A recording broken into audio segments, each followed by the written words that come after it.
നിങ്ങളൊന്ന് ആലോചിച്ച് നോക്കൂ. നമ്മുടെ പോലീസ് സ്റ്റേഷനുകൾക്കും സൈനിക കേന്ദ്രങ്ങൾക്കും എന്തിനേറെ ഇവിടുത്തെ സാധാരണക്കാരായിട്ടുള്ള മനുഷ്യർ പോകുന്ന പ്രമുഖ ആരാധനാലയങ്ങൾക്ക് മുന്നിൽ പോലും രഹസ്യമായി ഹൈടെക് ക്യാമറകൾ സ്ഥാപിച്ച് അങ്ങ് അതിർത്തിക്കപ്പുറത്തിരുന്ന് അതിന്റെ തത്സമയ ദൃശ്യങ്ങൾ ISI നിരീക്ഷിക്കുന്നുണ്ടായിരുന്നു എന്ന് പറഞ്ഞാൽ നിങ്ങൾ വിശ്വസിക്കുമോ? അതെ, സ്വാതന്ത്ര്യദിനത്തിന് തൊട്ടു മുമ്പ് നമ്മുടെ രാജ്യം അത്ഭുതകരമായി ഒഴിവാക്കിയത് ആരും ചിന്തിക്കാത്തത്രയും വലിയൊരു ഭീകരാക്രമണ പരമ്പരയാണ്.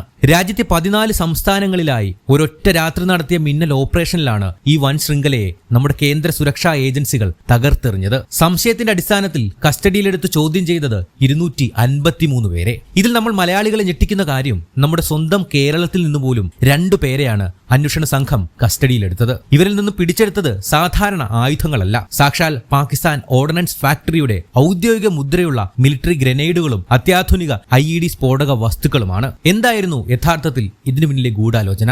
ആരാണ് പാകിസ്ഥാനിലിരുന്ന് ഇതിന്റെ ചരട് വലിച്ച ഷഹ്സാദ് ഭട്ടി? നമ്മൾ എന്തിനാണ് ഈ സംഭവത്തെ അതീവ ഗൗരവത്തോടെ കാണേണ്ടത്? ഇതിന്റെ തുടക്കം മുതൽ ഓരോ കാര്യങ്ങളും ഞാൻ വ്യക്തമായി പറയാം. അതിനു മുമ്പായിട്ട് നമ്മുടെ ചാനൽ സബ്സ്ക്രൈബ് ചെയ്യാത്തവർ അതൊന്ന് പരിഗണിക്കണം. മുഖ്യധാര മാധ്യമങ്ങൾ മനഃപൂർവ്വം ഒഴിവാക്കുന്ന പല വാർത്തകളും നമ്മൾ വിശകലനം ചെയ്ത് ഇവിടെ അവതരിപ്പിക്കാനായിട്ട് പരമാവധി ശ്രമിക്കാറുണ്ട്. അതുകൊണ്ട് തന്നെ അത് കൃത്യമായി നിങ്ങളിലേക്ക് എത്തുന്നതിന് വേണ്ടിയിട്ടും ചാനൽ സബ്സ്ക്രൈബ് ചെയ്യുന്ന കാര്യം ഒന്ന് പരിഗണിക്കുക. ഇവിടെ ആദ്യം നമ്മൾ മനസ്സിലാക്കേണ്ടത് പാകിസ്ഥാൻ ചാര സംഘടനയായ ISIയുടെ പുതിയ അടവുകളെ കുറിച്ചാണ്. പണ്ട് അതിർത്തി കടന്ന് ഭീകരർ നേരിട്ട് ആയുധങ്ങളുമായി ഇന്ത്യയിലേക്ക് നുഴഞ്ഞു കയറുന്ന രീതിയായിരുന്നു അവർ പയറ്റിയിരുന്നത്. എന്നാൽ ഇന്ത്യയുടെ ഭാഗത്തു നിന്നും സർജിക്കൽ സ്ട്രൈക്കുകളും അന്താരാഷ്ട്ര തലത്തിൽ കടുത്ത നയതന്ത്ര സമ്മർദ്ദങ്ങളും വന്നതോടുകൂടി അവരുടെ ആ പഴയ തന്ത്രങ്ങളെല്ലാം തകർന്നടിയുകയാണ്. അവിടെ നിന്നാണ് അവർ പുതിയൊരു വഴി കണ്ടെത്തുന്നത്. Hybrid gangster terror network. അതായത് പാകിസ്ഥാനിൽ നിന്നും ഭീകരരെ നേരിട്ട് അയക്കുന്നതിനു പകരം ഇന്ത്യയിലെ തദ്ദേശീയ ക്രിമിനൽ സംഘങ്ങളെയും സ്മഗ്ലർമാർക്കും പണം നൽകി വിലക്കെടുക്കുക. ഇതിന്റെ പ്രധാന സൂത്രധാരനായി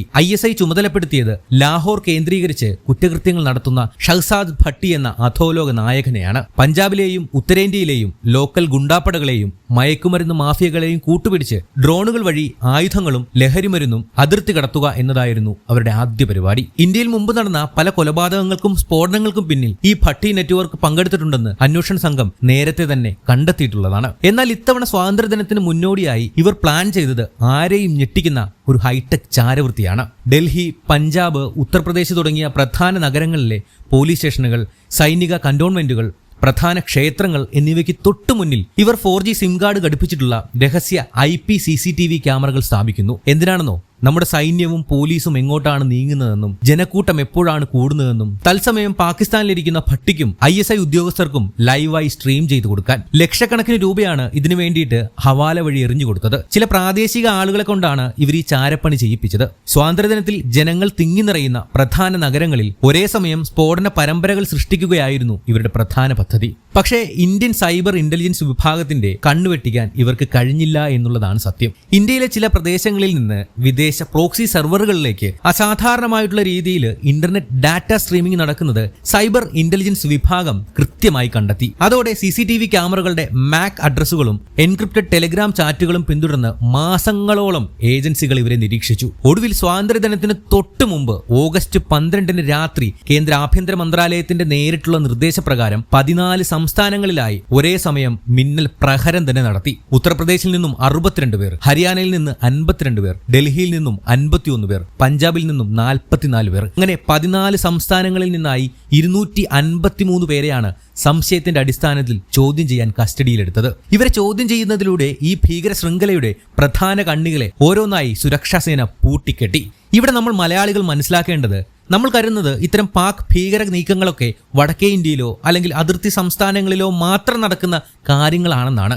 എന്നാൽ കേരളത്തിൽ നിന്ന് പോലും 2 പേർ ഇതിൽ ചോദ്യം ചെയ്യലിനായി കസ്റ്റഡിയിലായി എന്ന് നമ്മൾ കേൾക്കുമ്പോൾ കേരളം പോലെയുള്ള ഒരു ശാന്തമായ സംസ്ഥാനങ്ങളെ പോലും ഈ തീവ്രവാദ ഗ്രൂപ്പുകൾ കാണുന്നത് തങ്ങളുടെ സുരക്ഷിതമായിട്ടുള്ള ഒളിത്താവളങ്ങളായും ഗൾഫിൽ നിന്നും ഹവാല പണമിടപാടുകൾ നടത്താനുള്ള ഇടനാഴികളായുമാണ്. സമൂഹ മാധ്യമങ്ങൾ വഴിയും വ്യാജ വാഗ്ദാനങ്ങൾ നൽകിയും സാധാരണക്കാരെ ഇത്തരം രാജ്യദ്രോഹ പ്രവർത്തനങ്ങളിലേക്ക് വലിച്ചിഴയ്ക്കാൻ ഇവർ ശ്രമിക്കുന്നുണ്ട്. നമ്മൾ നിസ്സാരമായി കണ്ടാൽ നാളെ വലിയ അപകടമുണ്ടാകും. സ്വന്തം നാട്ടിലെ പാവപ്പെട്ട ജനങ്ങൾക്ക് കുടിക്കാൻ വെള്ളമോ ജീവിക്കാൻ ആഹാരമോ കൊടുക്കാൻ കഴിയാതെ അന്താരാഷ്ട്ര തലത്തിൽ സാമ്പത്തിക സഹായം തേടി നടക്കുന്ന പാകിസ്ഥാൻ ആ ഭരണകൂടം ഇന്നും കോടിക്കണക്കിന് രൂപ മുടക്കിയിട്ടാണ് ഇന്ത്യയിൽ അശാന്തി വിതയ്ക്കാനായിട്ട് നോക്കുന്നത്. അത് എത്രമാത്രം വിരോധാഭാസമാണെന്ന് നിങ്ങൾ തന്നെ ചിന്തിച്ചു നോക്കുക.